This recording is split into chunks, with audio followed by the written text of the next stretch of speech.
Bonjour, nous sommes à la 67e manifestation. Qui l'aurait cru? Et pourtant, je peux vous dire que c'est pas fini, parce que tant qu'on n'aura pas satisfaction, les Gilets jaunes seront toujours là.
Ouais, il faut le forcing.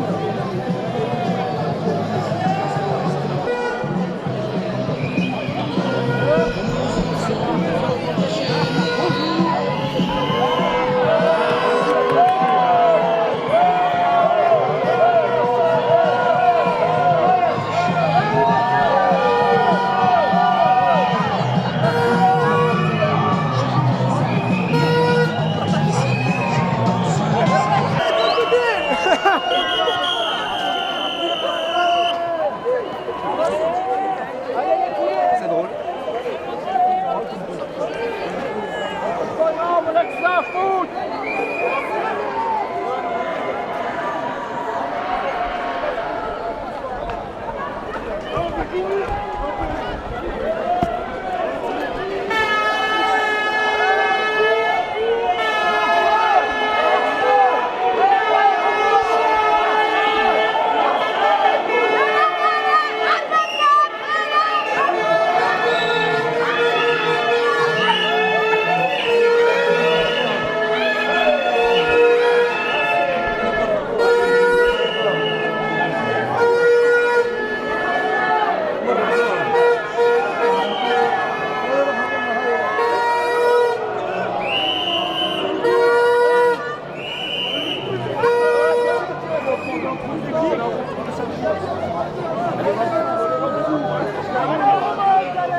Ça poursuit.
Alors c'était pour informer un petit peu les gens, parce que je me suis rendu compte quand même au bout d'un an de manifestation que Macron démission, c'est bien, c'est fédérateur, mais il faudrait expliquer aux gens qui détient réellement le pouvoir.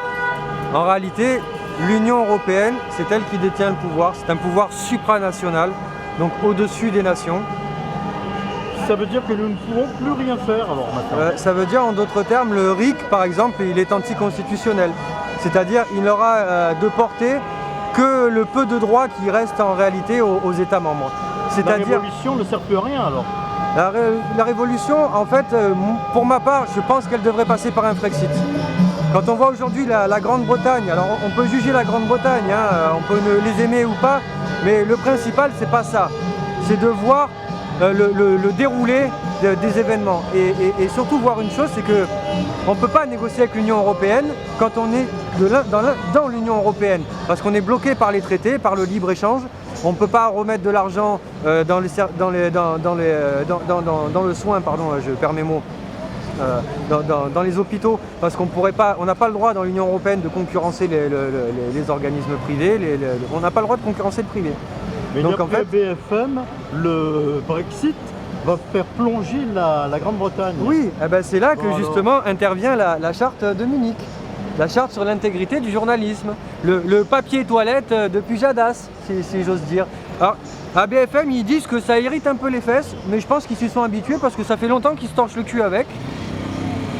Donc bon, je pense qu'ils vont me faire imprimer bientôt sur leur papier toilette. En réalité, la charte de Munich, c'est la déontologie du journalisme. Hein. Donc un truc qui leur sert pas à grand chose. Je pense qu'ils ont dû quand même le voir s'ils ont fait une école de journalisme, on aurait peut-être dû leur en parler. Donc c'est un peu étonnant que ce soit aujourd'hui les gilets jaunes qui soient obligés de le rappeler. C'est peut-être qu'il y a un problème. Ou les journalistes indépendants. Oui, mais quand on voit, oui, mais les journalistes indépendants, vous êtes un peu la clé, vous êtes un peu la solution du problème. C'est pour ça d'ailleurs qu'ils sont en train d'essayer de passer des lois pour vous faire taire. C'est parce que vous dérangez. Sinon, ils vous laisseraient jouer dans un coin.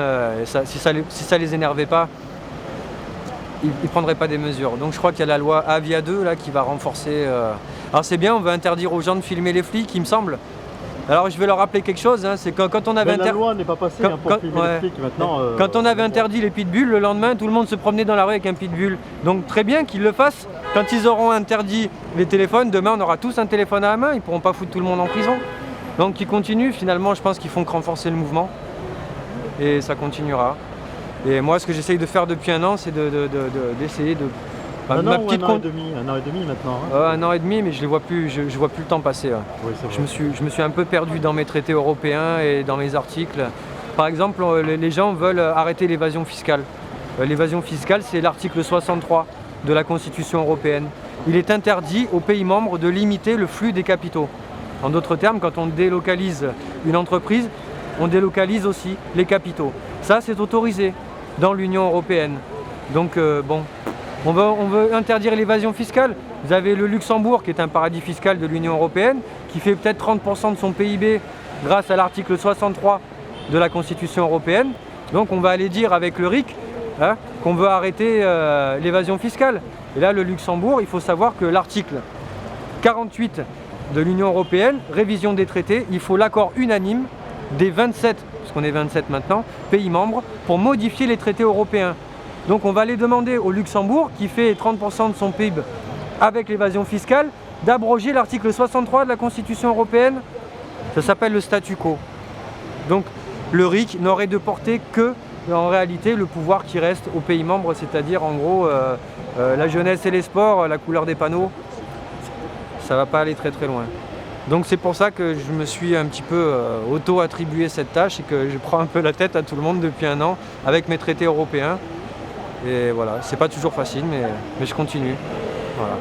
Je le fais pour tous les gens qui sont là et tous ceux que je respecte. Pour informer le peuple, oui, tout à fait. Exactement. Et pour des gens qui ont un vrai combat comme toi et qui sont là tout le temps. Et je te remercie. Voilà. Je fais ce que je peux, enfin mon maximum. Tu nous éclaires. Voilà. Merci beaucoup. C'est moi qui te remercie. Anticapitaliste,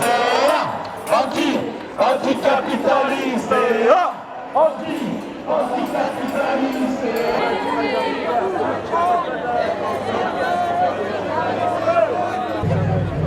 Les pneus, ils sont lisses.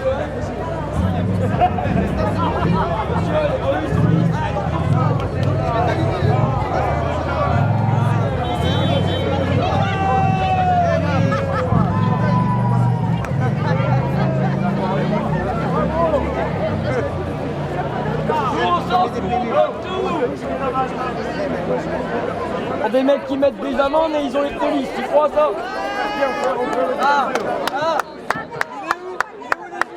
Elle est pas plus belle comme ça. Elle est pas plus belle, franchement. C'est là le gilet jaune. Regarde ça un peu pour les poulets. Bon, et maintenant on la brûle. Allez.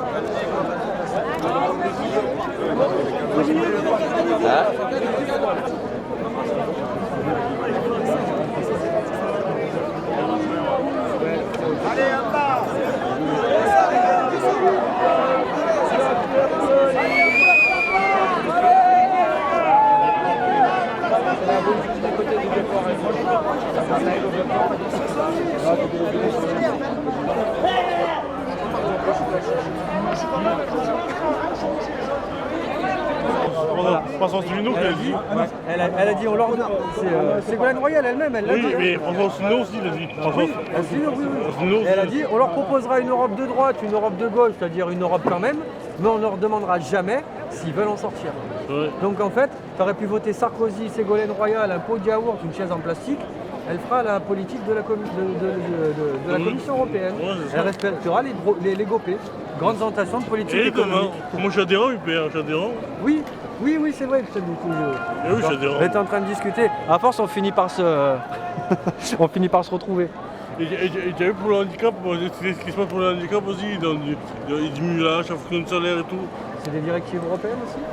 Je sais pas, parce que, tu as vu, moi je travaille à mi-temps, tu as un moment, quand tu as la hache, c'est fait pour être autonome pour les matériels handicapés et toi. Et au moment la hache, normalement, ça ne va pas bouger toi. Et là, il faut avec les nouvelles lois qui sont passées, maintenant, la hache est diminuée ou augmentée en fonction de ton salaire. En fait, ces lois, elles sont liées aux 3% de déficit de la BCE. Ouais. C'est-à-dire qu'un pays membre, il doit respecter les 3% de déficit de la Banque centrale, qui est un organisme privé et qui doit de compte à personne, hein. Si ce n'est à l'Union européenne. Hein. Et finalement, dès que tu vas mettre du pognon pour soutenir telle partie de la population ou tel organisme, les pompiers, les hôpitaux, tu vas dépasser ces 3%-là. Et là, tu as le pacte de stabilité et le six-pack. Ils sont montés. Oui. Ils sont un peu partout là. Ouais. Et le six-pack, que je ne connais plus exactement la date, mais en gros, quand tu ne respectes pas le budget qui est préconisé par la Commission européenne, ils peuvent t'infliger un dépôt obligatoire, en d'autres termes une amende, de 0,2% du PIB. Pour la France, ça fait 4 milliards. Ça veut dire que ils vont te prendre ces 4 milliards, ils vont les garder, et quand tu auras passé la loi et que tu auras réajusté ton budget et que la Commission européenne l'aura validé, là, ils te rendront ton pognon. Donc quand on explique aux gens que la Constitution européenne, que les GOP ne sont pas contraignants, c'est un mensonge. Oui.